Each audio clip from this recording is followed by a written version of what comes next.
2025本地大事回顧，首次由粵港澳三地共同承辦嘅全國運動會，澳門運動員首度奪金。橫跨粵港澳三地舉行嘅第15屆全運會公路單車賽男子個人賽，亦都成為全運史上第一次嘅跨境賽事。每4年舉辦一次，國家水平最高、規模最大嘅全國性大型綜合運動會，首次由廣東、香港、澳門三地共同舉行。全運會舉辦前夕，三地亦都舉行咗火炬傳遞儀式。分類。澳門賽區火炬傳遞路線分別融入咗澳門歷史城區同文化之都嘅元素。澳門賽區火炬傳遞全長大約係2.6公里，由50輛火炬手接力相傳。秉持簡約、安全、精彩嘅辦賽，淨係去到全力以赴辦好澳門賽區各項賽事，全運會同埋殘特奧會嘅成功舉辦，貢獻澳門人嘅，讓活力澳門嘅獨特魅力有更大嘅舞台上09入心分。全運會澳門賽區承辦咗幾個比賽項目，包括乒乓球所有組別、3人籃球所有組別、5人籃球男子18歲以下組、排球女子成年組，以及空手道所有組別。分四段90。港澳運動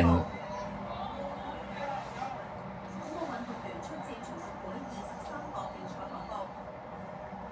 今屆全運會澳門奪約3金2銅，其中莫建球、江文浩、謝紀樂組成嘅澳門隊，喺11月6號舉行嘅全運會空手道男子業餘組團體決賽中，以42.7分嘅全場最高分奪得冠軍。呢個係澳門參加全運會以嚟嘅首枚金牌，亦都係今屆全運會澳門賽區嘅第一枚金牌。今次去翻呢個場外啦，我哋即係教練幫助我哋諗到好多嘅1、2、3、4。啲其他嘅國家嘅練習啦，咁就幫助到我哋好多技術上嘅。聽日晏晝先錄。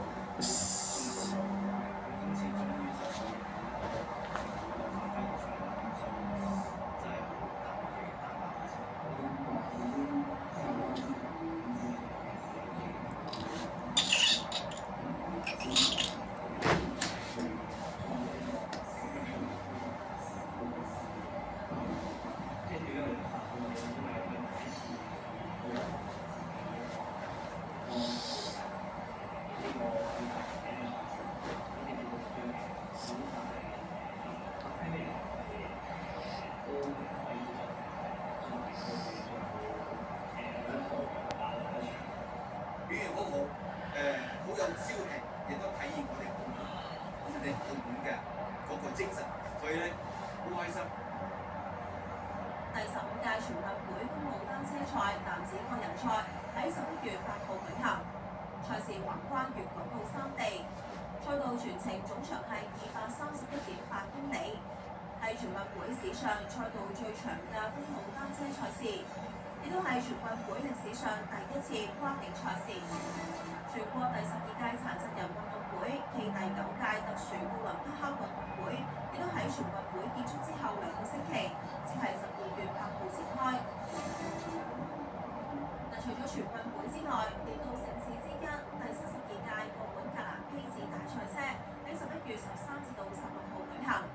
今屆大賽車設有7項賽事，4項同國際汽聯合作，包括新增嘅 F4 世界盃同第2屆 FR 世界盃。體育局話，4日嘅賽事一共有11萬6千人次入場，同上屆相比有大約1成5嘅升幅。有提及大賽車同全運會同期舉行，令本部充滿濃厚嘅運動氣氛。呢啲 IP 角色坐落喺多個地點同大人以及小朋友見面。呢啲趣味裝置亦都吸引咗唔少人過嚟打卡，促進旅遊加 IP 跨界融合。位於路氹可以容納5萬人嘅戶外演出臨時場地，今年就舉辦咗幾個大型演唱會。演唱會話就係同內地大型售票平台商討，喺售票過程中寄出社區送票優惠，吸引演唱會客人入區體驗，高調票價。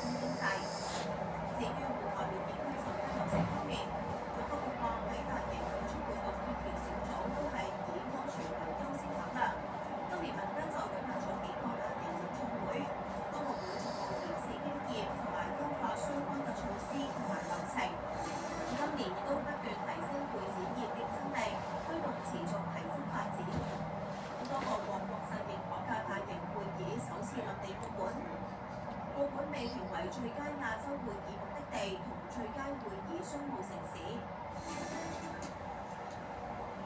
值得一提嘅係，今年9月超強颱風華加莎來勢洶洶，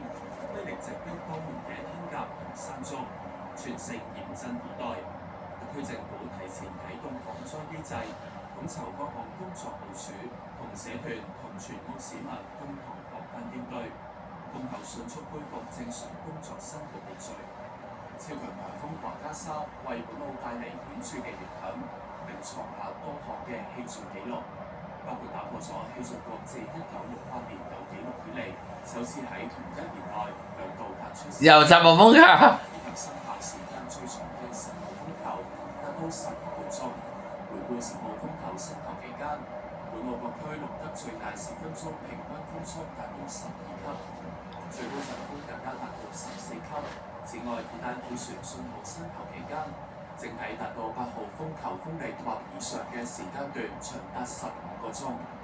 華加莎為本澳帶嚟大範圍嘅嚴重水浸，內港一帶最高水浸高度達到1.51米，達到紅色風暴潮警告級別。今年發出14個風球，打破咗本澳單年發出最多風球紀錄。8月受熱帶氣旋洋流外圍雨帶嘅影響，短時間內出現同暴雨，各區出現水浸。期間黑色暴雨警告信號更加破紀錄生效近4個鐘。以往喺惡劣天氣下，澳行之間嘅交通往來只有西環大橋下層通道。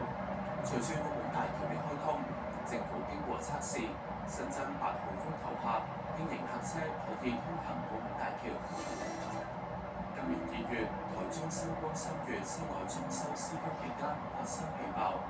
事發嘅時候喺當地旅行嘅澳門一家7口之中，有2人當場死亡。頭部受重創嘅6歲澳門女童，其後搭乘醫療專機返澳門，最終不治離世。香港大埔宏福苑一場5級大火，火勢短時間之內噴逝幾座大廈，持續焚燒超過43個鐘先至熄滅，釀成嚴重傷亡。政府透過澳門基金會向香港捐助3000萬港元，支援宏福苑嘅救援同構築重建工作。而本澳今年發生嘅一宗火警，引起社會對小瀝區消防安全系統嘅關注。油漢新村第2街小瀝區，繼2011年發生大火之後，今年再次發生火警，燒毀咗12個攤檔，燒毀面積大約30米乘4米。起火原因懷疑係因為電線短路引致，事件冇造成死傷。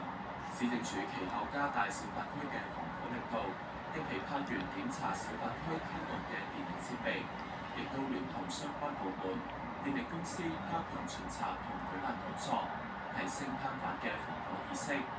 並喺9月份起，分階段開展油漢小瀝區優化工程，加裝分隔牆同自動斷電等，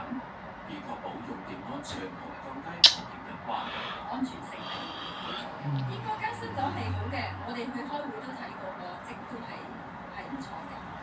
市政署話，由3期工程完工之後，開發將有序遷入新建嘅檔位，爭取明年農曆新年之前全部完成遷入。而第4期工程主要係建造休閒小廣場工程。唔少影視作品都會嚟到澳門取景拍攝，不過今年就發生咗插曲。沙巴仔橫街有劇組喺拍攝期間發生交通事故，12名劇組人員受輕傷。文化局話經過召開跨部門會議並進行各部門嘅意見，對拍攝單位發出終止該項目嘅拍攝通知。